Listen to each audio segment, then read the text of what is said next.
Oke, selamat malam, selamat pagi, selamat siang, dan selamat sore kepada Bu Fia. Kami dari kelompok 4 akan mempresentasikan analisis HPP dan BP dari UMKM yang kami pilih, yaitu Salendri. Kami kelompok 4 beranggotakan Richardson, Chelsea, Evelyn, Erich, dan saya sendiri, Celia. Oke, next, untuk slide pertama kami akan memperkenalkan profil dari UMKM yang kami pilih, yaitu Salendri. Jadi pada tugas kami pada kali ini kami menggunakan usaha bernama Salondri sebagai objek perhitungan HPP dan BP. Jadi Salondri merupakan usaha jasa yang berfokus pada pencucian dan perawatan pakaian maupun berbagai perlengkapan rumah tangga. Selain layanan laundry kiloan reguler dan ekspres, usaha ini juga melayani pencucian barang-barang khusus seperti bed cover, sepatu, karpet, boneka, dan lain sebagainya. Jadi kehadiran Salondri ini ditujukan untuk membantu masyarakat yang memiliki aktivitas padat sehingga membutuhkan layanan laundry yang praktis, cepat, tapi tetap menjaga kualitas hasil cucian. Kemudian untuk produk dan layanan yang ditawarkan, Salondri memiliki beberapa kategori, mulai dari laundry kiloan reguler, laundry express bagi pelanggan yang membutuhkan pengerjaan lebih cepat, hingga layanan satuan untuk jenis barang tertentu. Selain itu, terdapat juga layanan bed cover, selimut, sepatu, tas, boneka, dan karpet. Jadi penetapan harga disesuaikan dengan jenis layanan, di mana sebagian menggunakan sistem per kilogram dan sebagian juga menggunakan sistem per pieces.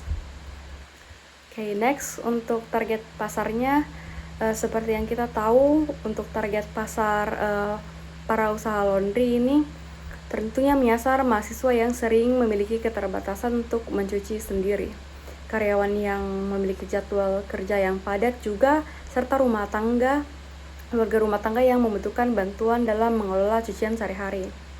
Selain itu, tentunya penghuni kos dan apartemen juga menjadi target pasar potensial karena umumnya memiliki keterbatasan fasilitas mencuci. Jadi secara umum ini tentunya Salondri ditujukan bagi masyarakat yang mengutamakan kepraktisan dan efisiensi waktu.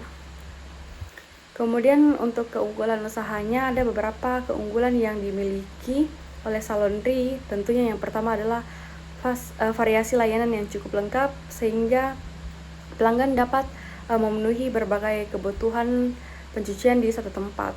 Harga yang ditawarkan juga masih kompetitif dan terjangkau. Selain itu, tersedia pilihan layanan reguler maupun ekspres sehingga pelanggan dapat menyesuaikan dengan kebutuhannya sendiri. Dari perhitungan yang kami lakukan, beberapa layanan juga memiliki margin keuntungan yang cukup baik sehingga berpotensi mendukung perkembangan usaha di masa yang akan datang. Kemudian untuk sistem penentuan harganya, dalam menentukan harga layanan, Salondri mempertimbangkan beberapa faktor. Pertama adalah jenis layanan yang dipilih pelanggan karena setiap layanan memiliki tingkat pengerjaan yang berbeda-beda tentunya. Selain itu, berat cucian dan tingkat kesulitan pencucian juga memengaruhi biaya yang dikeluarkan. Faktor lain yang tidak kalah penting adalah biaya operasional dan HPP atau harga pokok produksi. Karena tentunya perusahaan harus memastikan harga yang ditetapkan mampu menutupi biaya sekaligus memberikan keuntungan. Jadi berdasarkan data yang kami olah, rata-rata layanan yang dimiliki Salondri menghasilkan margin yang cukup baik. Jadi hal ini juga menunjukkan bahwa usaha memiliki peluang untuk berkembang dan menghasilkan laba yang besar di masa depan. Namun agar profitabilitas tetap terjaga, pengendalian biaya operasional perlu dilakukan secara konsisten. Dengan pengelolaan yang baik, Salondri memiliki potensi untuk bersaing dan terus berkembang dalam industri jasa laundry. Next. Selanjutnya saya akan membahas mengenai HPP dan BP. Yang pertama itu HPP atau harga pokok produksi adalah total biaya yang dikeluarkan perusahaan untuk menghasilkan suatu produk atau jasa yang siap untuk dijual. Nah, HPP ini ada 3 komponen utama. Yang pertama itu biaya bahan baku, yang kedua biaya tenaga kerja langsung, dan yang ketiga itu biaya overhead pabrik. Contoh overhead pabrik itu seperti biaya listrik dan biaya air. Dengan mengetahui HPP, perusahaan bisa menentukan harga jual yang tepat serta mengetahui berapa biaya yang mereka keluarkan untuk menghasilkan suatu produk atau jasa. Nah, selanjutnya itu ada BEP atau break-even point.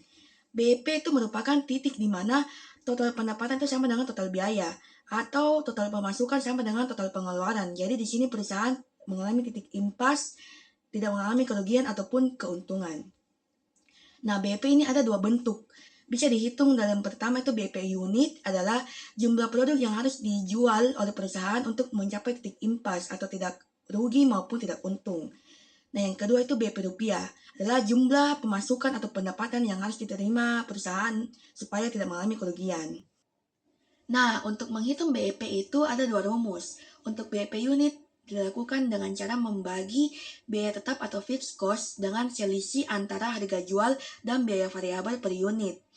Untuk BEP rupiah itu dihitung dengan membagi fixed cost atau harga tetap, biaya tetap dengan margin kontribusi.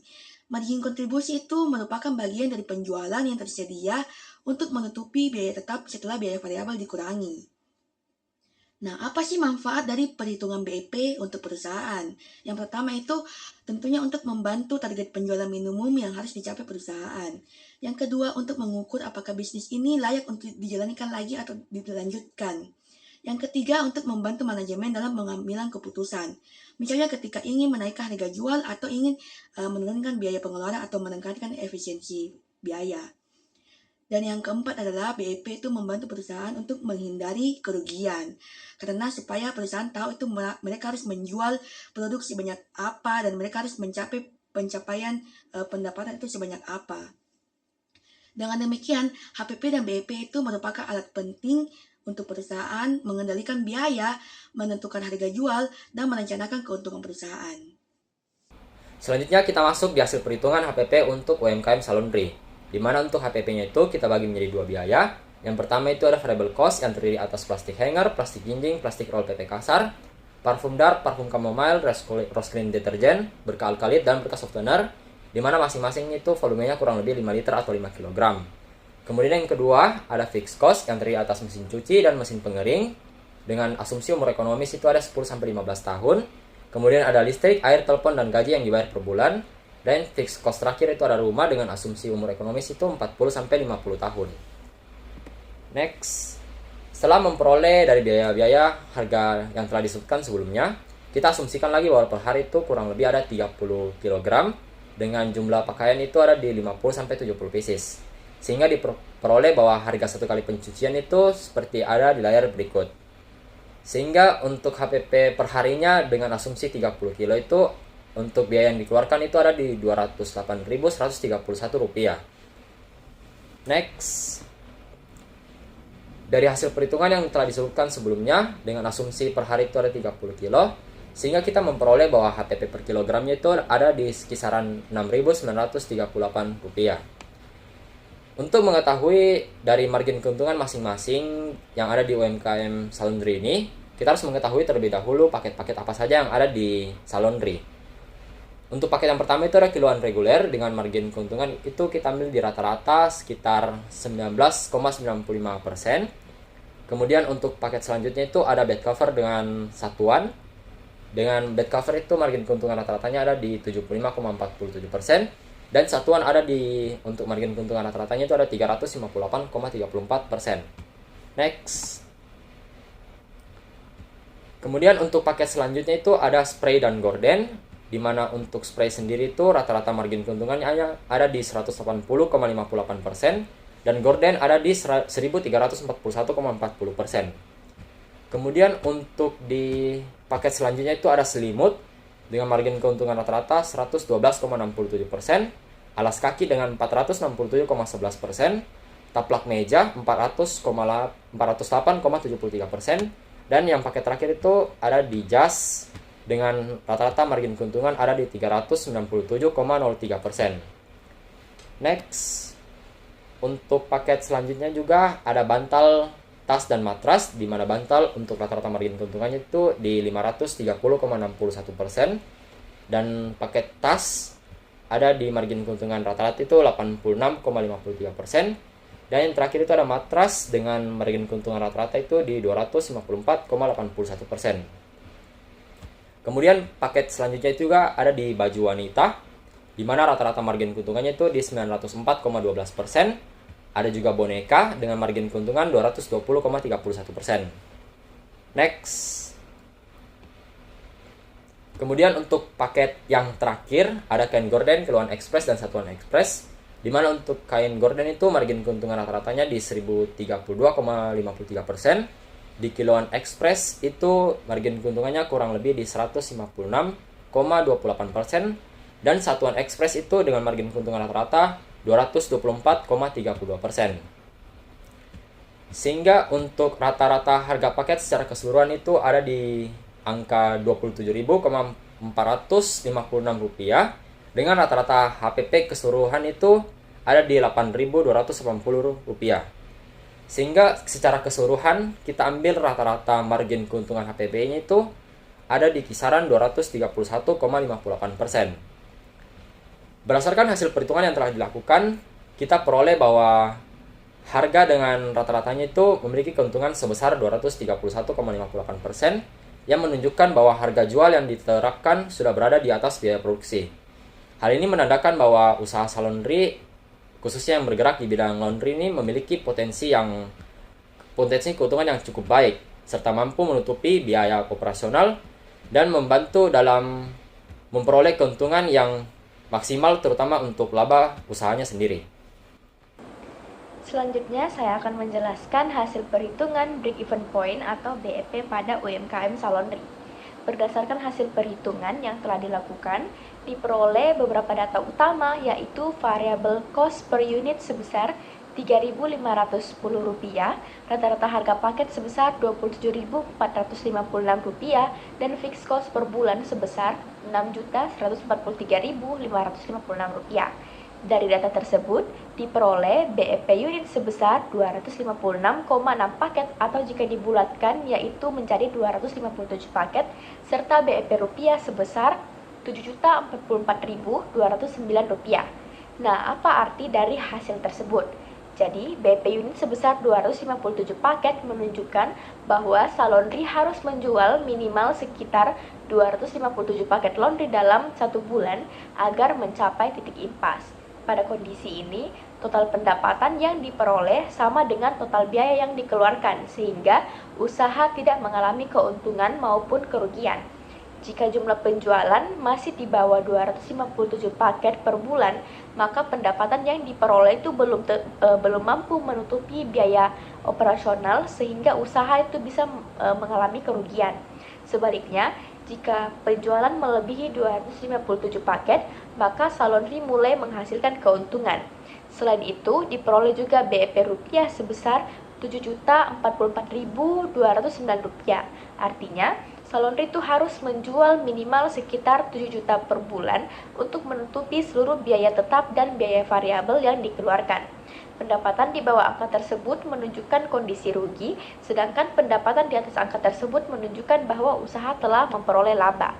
Nah, jika dilihat dari struktur biayanya, biaya tetap terbesar berasal itu dari gaji karyawan sebesar 3 juta per bulan, kemudian biaya listrik sebesar 1,5 juta, biaya rumah sebesar 888.000, dan biaya air itu sekitar 650.000. Biaya-biaya ini tetap harus dibayar meskipun jumlah pelanggan itu berubah-ubah. Sedangkan biaya variabel seperti kebutuhan operasional laundry seperti deterjen, parfum laundry, plastik hanger, dan lain sebagainya, itu totalnya itu sekitar Rp3.510 untuk setiap paket laundry. Nah, dari hasil ini dapat disimpulkan bahwa UMKM Salonry memiliki prospek yang cukup baik. Hal ini terlihat dari selisih antara harga jual dan harga rata-rata paketnya, yaitu Rp27.456 dengan biaya variabel per unit itu sebesar Rp3.510, sehingga terdapat margin yang cukup besar untuk menutupi biaya tetap dan menghasilkan keuntungan. Jadi, target minimal yang harus dicapai Salonry itu adalah 257 paket per bulan atau memperoleh pendapatan sekitar 7 juta per bulan untuk mencapai titik impas, dan penjualan di atas angka tersebut akan memberikan keuntungan bagi usaha UMKM Salonry tersebut. Nah, Sekian penjelasan dari break even point dari Salonri.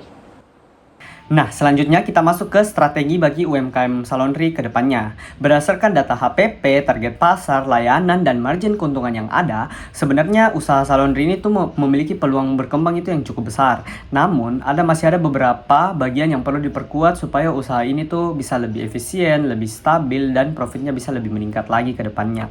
Jadi, ada beberapa usulan strategi yang kami bisa berikan kepada usaha Salonri ini, yaitu yang pertama itu bisa dimaksimalkan lagi target pasarnya kepada mahasiswa dan penghuni kos. Jadi Salonri ini merupakan usaha yang lebih menargetkan para mahasiswa dan juga penghuni kos yang aktivitasnya itu cukup padat dengan menyediakan paket laundry hemat, promo bulanan, serta kerjasama dengan kos-kosan atau apartemen untuk meningkatkan pelanggan tetap. Nah, kemudian yang kedua itu ada menyediakan layanan antar jemput. Jadi Salonri ini tuh menyediakan layanan antar jemput untuk memudahkan pelanggan, khususnya mahasiswa dan pekerja, sehingga layanan itu bisa menjadi lebih praktis dan efisien. Layanan ini juga dapat meningkatkan kepuasan dan loyalitas pelanggan. Dan kemudian yang ketiga itu kita ada usulkan, yaitu memperkuat branding dan di media sosial. Jadi Salonri ini tuh masih perlu memperkuat brandingnya melalui media sosial seperti Instagram, TikTok, dan lain-lain agar lebih dikenal lagi oleh masyarakat luar, bukan hanya di daerah usaha ini saja. Jadi promosi dan konten yang konsisten itu bisa dapat meningkatkan kepercayaan pelanggan dan juga membuat usaha lebih terlihat profesional. Dan yang terakhir itu kita ada memberi usulan kayak seperti membuat sistem membership atau loyalitas. Jadi Salonri itu dapat menerapkan sistem membership dengan memberikan potongan harga, promo khusus atau layanan prioritas untuk meningkatkan loyalitas pelanggan. Sistem ini juga itu membantu meningkatkan penggunaan jasa laundry supaya lebih rutin. Nah, itu dia beberapa usulan strategi yang kami bisa berikan kepada UMKM Salonri ini, dan kami harapannya semoga usaha ini tuh dapat berjalan dengan baik dan semakin sukses ke depannya. Sekian dari hasil presentasi kami. Mohon maaf bila ada salah kata. Terima kasih.